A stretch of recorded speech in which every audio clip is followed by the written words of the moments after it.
To start off, Jade, I'd like to learn a little bit more about you. What got you into the financial realm to begin with? So I went to college at FAU for finance. Technically, that's how I got into it. But the story goes way further. The reason I got into it is I come from a family, I'm a first generation American here in the US. And when my family came here, they had to go through a lot of trial and tribulations back in the 70s to just amass any type of substantial um, wealth for themselves. And they were a very hard worker. By the time they hit the 80s, they got involved in real estate development, became very successful in real estate development. And in the 90s, when my parents split, they had become multimillionaires. It came from zero to multimillionaires, and it was a true American dream. Unfortunately, my mother, when she inherited her side of the divorce, she wasn't able to maintain the wealth because most people believe that, maybe if you have a few $1,000,000 in your account, you're all set, you don't need a plan, you got there this far already in your life, and, how can you ever run out of money? And although that is a belief that is probably common, my mother never had that belief. She was always in scarcity mindset that she's afraid to lose it, and her negative relationship to money really created an outcome where she just trusted the wrong people. She didn't have a trusted advisor. She just had sales reps selling her on concepts that were very high risk. She didn't take any type of protective measures to make sure some of her money would not be in risk. And by the time 2008 happened, she lost her entire pot of gold. Like, everything was gone. And it was heartbreaking to see a woman who, she came from Vietnam, she came here with nothing, build an incredible business with my father, just lose it all because she knew how to build on the everyday, right? She knew how to decorate the buildings, she knew how to work be a project manager, but she didn't know how to keep her wealth. She built it and couldn't keep it. And so in 2008, she lost all of it because she wasn't the money-minded person. So that's how I got into it. I have a huge passion for educating people on just money management. Different cultures have different views of how money works and protecting their families. Absolutely. Some people don't believe in legacy because they're working too hard in their own life, right? To just even make money. Exactly, right? Like you're from Haiti, my mom's from Vietnam. It's like, I'm pretty sure no one has the time to go, hey, how much money can I save for my family for the next generation? They're trying to survive, right? But in this country, when we don't always have to be in survive mode, we do have the opportunity, if we're taught, to make the right moves to, either pay it forward to the family or just for ourselves to live comfortably. And it doesn't mean move abroad to another country. Like, some people are like, I don't want to live here because it's cheaper. Well, yeah, it's cheaper, but there's a reason why everyone comes here. That's a friendly debate she's trying to inspire. But back to the topic at hand, I wholeheartedly love the fact that you expressed that, because the fact that you experienced that, and I only can imagine the fact that you see your family came here as an immigrant and create that amount of wealth, and then it didn't last or it didn't pass on. I'm sure now you being in the space that you are, and you having your beautiful family, and that's just something along you want to make sure that doesn't happen. Correct. And I can empathize, not to a certain point, my family amount to that amount of wealth, but compared to what they had in the island, it was a lot. My parents had a lot of businesses, and my dad was great. That's why I empathize with you there. It was great in making money, but he didn't understand the mechanics of how to sustain it. We had Solomon's son, we had Shepherd, because Shepherd dry cleaner, he was a pastor. But if I picked up this information long before, I would have helped my father. And I'm sure he would have left a lot more behind than he did he did when he did pass away, which we didn't think he was gonna leave anything. But thankfully, he left some properties for us in the island, and also left us a handsome life policy, which we think he didn't have. There you go. And that was kind of scary going through that process when you're losing a parent and you don't know how you're going to bury your borrowing money. Your mother's walking through the process, and then you find out you have a life policy, and you find out you could be able to pay. Saves the day, right? They just Saves the day. wow, the burden off of and if you had medical costs and all these other things before they pass, it's even worse. Yeah. Because you leave your family with debt. With debt. And heartaches and everything. So yeah. You want to be and when I He was a great dad. He was a great dad, and the thing we underestimate him, because I only can imagine the other side of the coin, because sometimes it goes through this where you end up being a burden and debt.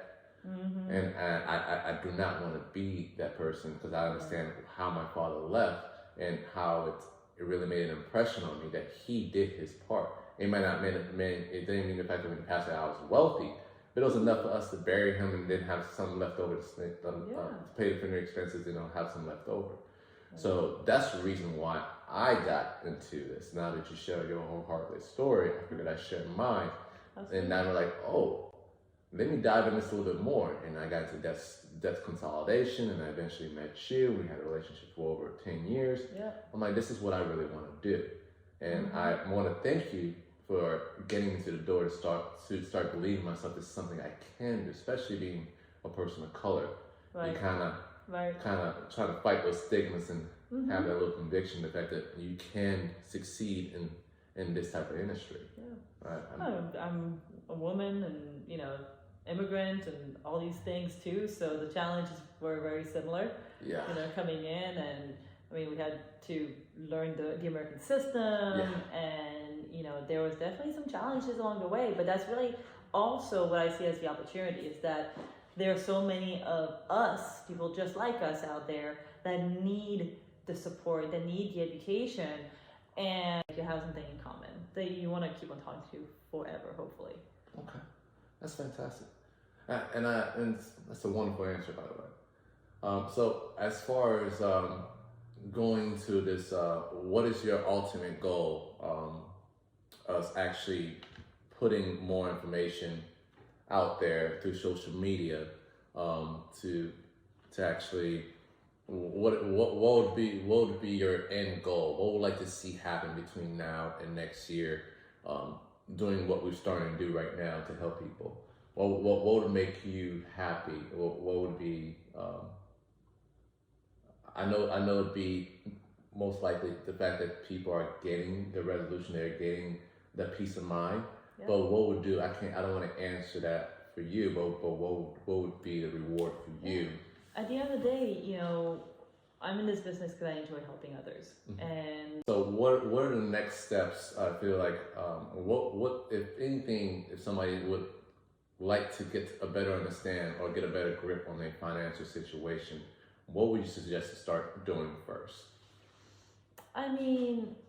First you have to have a heart-to-heart with yourself, and then you have to have a heart-to-heart with your spouse and your family, and sometimes you need some third party to help you with that, because it's not easy to have conversations about the future, about money, or where you're spending your money, or how you're protecting each other, right? So I think it starts at home, right? And once you understand, hey, this is where I am, this is where I want to be, and you realize you have a journey that you need to start going on, then you go to a trusted advisor, whoever you feel a chemistry with, right? And I always say to people, I'm like, don't just go to the first advisor that you meet, or the first person who's like, I'm a money coach, because there's a million money coaches out there, right? But if it's the right person, they're going to be in your life for the majority of your life. They're going to be that person. I have clients that call me when they're buying a house, when their kids are going off to college,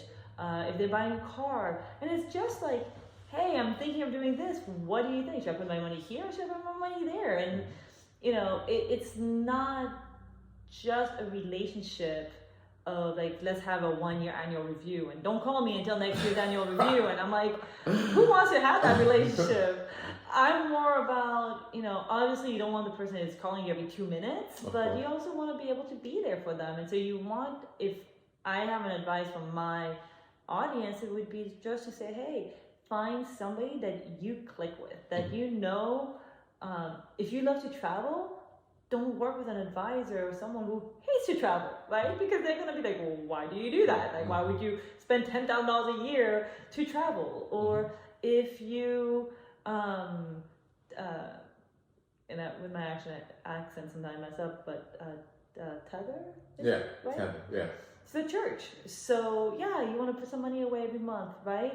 If you're someone who's non-religious, a non-believer, and they're like, well, why are you doing that? Don't do that. You can put it towards your retirement instead. Again, there's going to be a clash in belief, and that's not going to make you comfortable, right? And how would people be able to reach you?